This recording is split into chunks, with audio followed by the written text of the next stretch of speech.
Avokatja Eni Çobani ka komentuar në lidhje me një rast që është ndarë në rrjetet sociale së fundmi, ai i këngëtares Violet Kukaj me familjen e ish bashkëshortit. E ftuar në një emision televiziv, Eni Çobani foli për këtë temë, ku tregoi se në një moment të vështirë që ka kaluar ish burri i këngëtares, ajo i ka marrë të gjithë pasurinë. Jam përfaqësuese ligjore e familjes Ratkoceri.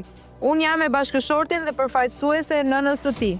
Nëna e bashkëshortit dhe zotëria në fjalë ka dalë nga banesa, nuk gëzojnë më asnjë pasuri, se në momente shumë të vështira të kalimit të një sëmundje mendore të bashkëshortit të zonjës, i është marrë tërë pasuria sigurisht në mashtrim dhe sot ai zotëri po lufton pikërisht në rimarrje të asaj pasurie, tha Eni Çobani. Po ashtu ajo ka thënë se këngëtarja Kukaj e ka çuar në spital ish bashkëshortin.